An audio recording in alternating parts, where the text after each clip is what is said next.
নমস্কার, আমি অদ্রিতা মজুমদার। আমার সন্তান সুহৃদবেদ সরকার নর্থ পয়েন্ট স্কুলের নার্সারির একজন স্টুডেন্ট। তো আজকে আমি নর্থ পয়েন্ট স্কুলের হাইব্রিড কারিকুলামের সাথে আমার বাচ্চার কিছু এক্সপেরিয়েন্স এবং ওর অ্যাডজাস্টমেন্ট সম্পর্কে কিছু বলবো। তো প্রথমে গত বছর প্রিন্সিপাল স্যার আমাদেরকে হাইব্রিড কারিকুলাম সম্পর্কে ধারণা দেন। তারপর যখন আমরা বুক লিস্ট দেখে বইগুলো কিনি, বাসায় গিয়ে আমি বইগুলো যখন দেখছিলাম তখন ফনিক্সের বইটি এবং সায়েন্সের বইটি দেখে আমি একটু টেনসড হয়ে যাই। তো বাচ্চা কিভাবে এটা মানে এতগুলো পড়া পড়বে, কিভাবে অ্যাডজাস্ট করবে। তো যখন ক্লাস শুরু হয় এবং যতদিন যেতে থাকে তখন আমার এই মানে ধারণাগুলোকে আমার বাচ্চা একেবারেই ভুল প্রমাণ করে। এখন দেখি যে ওর সব থেকে ফেভারিট সাবজেক্ট এই ফনিক্স ফর কিডস এই বইটি এবং সায়েন্স। তো হাফ ইয়ারলির জন্য তো বইয়ের অর্ধেক অংশ পড়ানো হয়ে গেছে। এখন আমার ছেলের বাকি ফাইনালের জন্য যে অর্ধেক আছে ও এখন সেগুলো পড়তে চায়। বলে আমি তো এগুলো পারি, আমি এখন বাকি অর্ধেকগুলো পড়বো।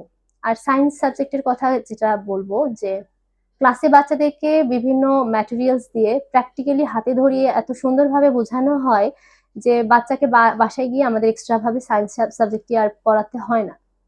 তো বাচ্চা এই জন্য এই দুটো সাবজেক্টের একদম এখন তার কাছে সব থেকে ফেভারেট। আর সে ম্যাথ করতে অনেক ভালোবাসে। তো নর্থ পয়েন্ট স্কুল কর্তৃপক্ষের কাছে আমার একটাই বলা যে আমাদের বাচ্চাদেরকে বিশ্বমানের উপযোগী করে তোলার জন্য আসলে আপনাদের সবাইকে অনেক ধন্যবাদ। আর মিসরা ক্লাসে ফনিক্স এর পড়াগুলো এমন ছন্দ আকারে পড়ায় যে বাচ্চাদের ক্লাসেই পড়া হয়ে যায়। তারপর বাসায় যাবার পরে আমরা মায়েরা তো বাচ্চাদেরকে একটু দেখিয়ে দিলেই দেখা যায় যে ওদের মাথায় সেটা সেট হয়ে যায়। শুদ্ধাচারী বাচ্চাদেরকে ক্লাসে এত সুন্দরভাবে শেখানো হচ্ছে যে সেদিনের একটা উদাহরণ আমি বলি যে পরীক্ষা মানে বাচ্চাকে স্কুল থেকে আমি বাসায় নিয়ে যাচ্ছি।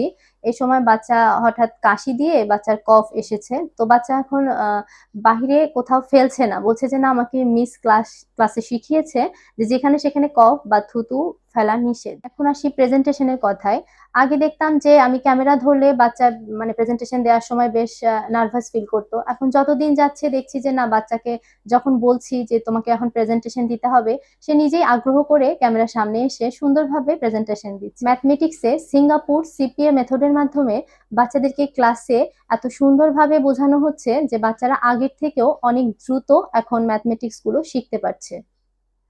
আর এত সুন্দর উদ্যোগ নেয়ার জন্য প্রিন্সিপাল অমিত হালদার স্যারকে অনেক ধন্যবাদ। তো ধন্যবাদ আমাদের বাচ্চাগুলোকে এভাবে ছোট থেকেই বিশ্বমানের উপযোগী করে তোলার জন্য।